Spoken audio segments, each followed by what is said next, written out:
Good morning, everybody. I'm Steve Fawkes. It's always good to stop and take stock of where we are.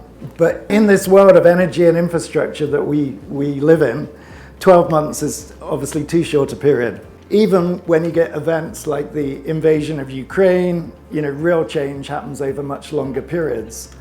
It takes a long time before people's thinking changes and their structures change and investment changes, and that you can only really measure the effect in years or even decades.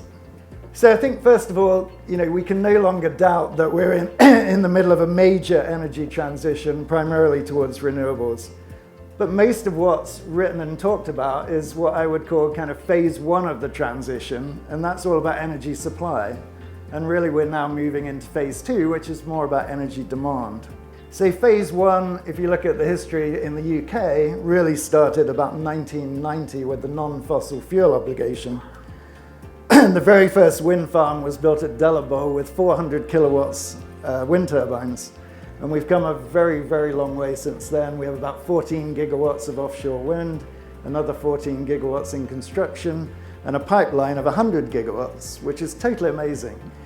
So the scaling up of renewables has had a massive effect on cost, and in most markets, most of the time, renewable power will be the cheapest.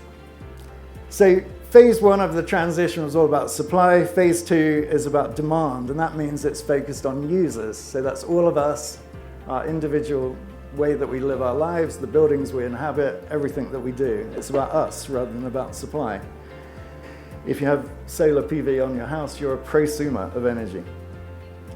I think the second word that kind of encapsulates what's going on is convergence. And this means bringing together multiple technologies to provide energy services. So this energy transition, net zero transition phase two is all about self-generation. Generate as much power as you can, preferably solar and other renewables. But it is a transition. Gas will have a role to play. Secondly, it's about flexibility, and that means being able to modulate load up and down. It might actually be sensible to use more energy, which goes against the grain for those of us who are energy efficiency people, but it could make sense. Every single asset, right from a boiler to a heat pump to an individual light bulb, can become a distributed energy resource that you can control and you can use to provide energy services to the consumer and to the grid. So that's about the kind of technology and the infrastructure, but I think the more important point really is about the mindset that requires.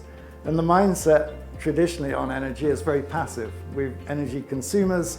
What comes out of the pipe or what comes out of the cable is basically uncontrollable variable. It depends on what you're producing or how you use your building, but it's not very controllable. That's the overriding kind of mentality. And to switch to a more responsible attitude kind of requires a change of capacity and skills in organization and in suppliers to design and develop a different kind of energy system. And everywhere we look, there's still massive potential to save energy, just from simple measures. Also, every time we make an investment, whether it's in a building or a process or anything really, there is an energy efficiency potential that usually gets ignored. And it gets ignored because people are under pressure to do things quickly, or they don't know what to do, or the suppliers just give them the one they did last time without any real thought.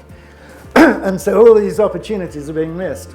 And we do work with the Energy Efficiency Financial Institutions Group, which is trying to get financial institutions to think about energy efficiency first, so that when somebody comes along and says, I need to borrow money to build this building or finance this plant, the financial institution actually says, stop, have you thought about the energy efficiency potential? If we can get more financial institutions to do that, we'll suddenly discover much higher levels of efficiency than are normally implemented.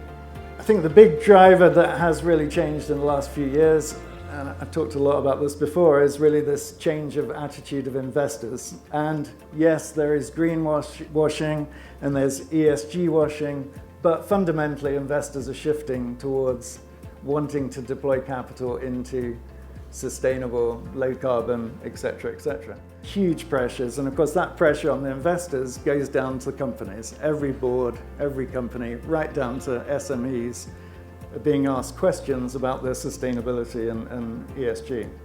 And I think that shift in the financial world is really cause for optimism, because we all know that at the end of the day, money talks, and when the money says do something, it tends to happen.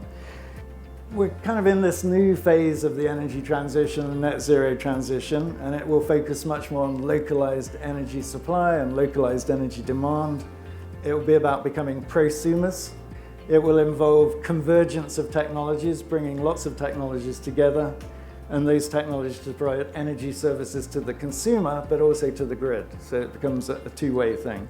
But this phase two really needs an adjustment in the way that we think about energy and think about the other impacts of all the energy that we use. It's easy when you're just taking it out of the pipe or out of the plug. You don't have to think about it. Once you start taking responsibility for it, you should take responsibility for all of it. And I think what we're starting to see is new models of infrastructure, new models of energy services, which will bring this institutional capital to this decentralized energy world that we're building.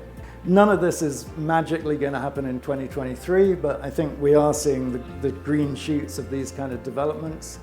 As William Gibson, the science fiction writer, said, the future is here, it's just not evenly distributed.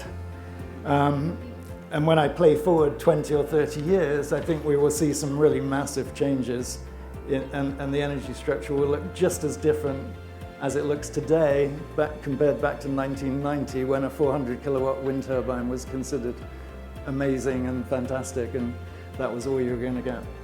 So I'm always happy to talk about these ideas more and answer questions and interact.